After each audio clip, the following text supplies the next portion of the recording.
our team IHMS from Vikas Bharati Public School, and is our product. So please go ahead. So first of all, this product is targeting the market of mental health. So this is a product which basically displays what all symptoms we can have and it will detect which disease we are suffering with. अब ये चीज़ हमने develop करी थी जब हम लोग lockdown period के अंदर थे एंड लॉकडाउन पीरियड के अंदर लोग डॉक्टर के पास फिजिकली जा नहीं सकते थे, तो वहाँ पर एक बहुत बड़ी प्रॉब्लम थी कि अगर लोगों को कोई सिम्टम हो और कोई अगर बहुत ज़्यादा अवेयर ना हो कि उसे क्या हो सकता है, तो वो पर्सन को पता कैसे चलेगा कि क्या वो किसी बड़ी डिजीज़ के तो थ्रू नहीं जा रहा।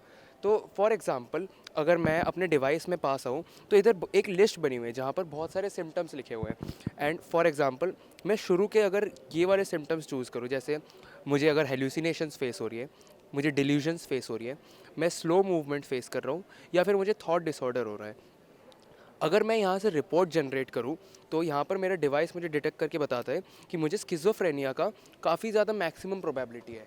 एंड यहाँ पर अगर मैं इसको दोबारा से जाऊँ, एक और चीज़ दिखाता हूँ, जैसे मैंने यहाँ पर 4 सिम्टम्स सेलेक्ट करे थे, अगर स्किज़ोफ्रेनिया से रिलेटेड मुझे सिर्फ 2 सिम्टम्स आ रहे हैं या 3 सिम्टम्स आ रहे हैं, मैं फिर से अगर रिपोर्ट जनरेट करूँगा तो ये मुझे बता देगा कि मुझे मॉडरेट प्रोबेबिलिटी है। एंड ये सिर्फ एक डिजीज़ तक लिमिटेड नहीं है। जैसे फॉर एग्जांपल मैं दोबारा सिम्टम्स में जाऊँ एंड लेट्स से कि मुझे एंग्जाइटी हो रही है काफ़ी ज़्यादा, मुझे काफ़ी ज़्यादा सैडनेस हो रही है, मुझे काफ़ी ज़्यादा मेमोरी लॉस हो रही है और फीलिंग ऑफ वर्थलेसनेस हो रही है। तो अगर मैं इसके बाद एक रिपोर्ट जनरेट करूँगा तो ये मुझे एक रिपोर्ट जनरेट करके बताएगा कि मैं डिप्रेशन के थ्रू जा सकता हूँ, जिसकी मुझे काफ़ी मॉडरेट प्रोबेबिलिटी है। अब ये हमारा इनिशियल डिवाइस था, ये बिल्कुल ही फर्स्ट स्टेज था जो हमने लॉकडाउन के टाइम पे डेवलप करा था। एंड इसका एक बहुत बड़ा कैवियाट है कि इसके थ्रू इंटरेक्ट करने के बाद भी हमें एक फ़िज़िकल डॉक्टर के पास जाना पड़ेगा ताकि वो हमें गाइड करके दे एंड मेडिकेशंस बना कर दे। बट हम चाहते हैं कि हम इस पूरे प्रोसेस को ऑटोमेट कर दे and hence moving on to the second stage of the prototype.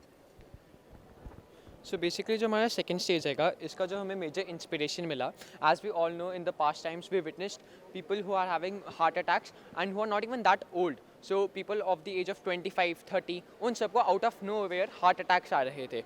So hence introducing our device next one. So here we have a device. Now what this device basically does is that कि आपका जितना भी data है basically 4 major parameters हैंगे, your blood sugar levels, your temperature, your heart rate and your SpO2 levels. ये सारे के सारे data को ये एक device measure करता हैगा. So now here we have a SpO2 and heart rate sensor. This is our temperature sensor. इन सारे sensors के through हम एक patient अपना सारा का सारा data इसमें input करेगा. Then all this data is fed to a cloud and from that cloud all this data is accessed and then displayed on this display. Now the purpose is that this display will be provided to a doctor and the doctor will be assessing all this data and on the basis of this data he will make a calculative decision that what could be the possible diseases that the patient might be suffering from. So as we know, जैसे कि अभी as I previously mentioned about the heart attacks and the rate of increase of heart attacks in the youngsters specifically, people who are around the age of 25, 30 suffering from heart attacks. So now what we are doing is that whenever a heart attack is about to occur, 5 days before that, before the heart attack, what basically happens is that there is a fluctuation in the heart rate of the person. So all this fluctuation which cannot be measured by a normal person, what will basically we will be doing is that all this data will be going to the doctor and the doctor will be able to see the variation of his heart rate and will be able to assess the situation respectively.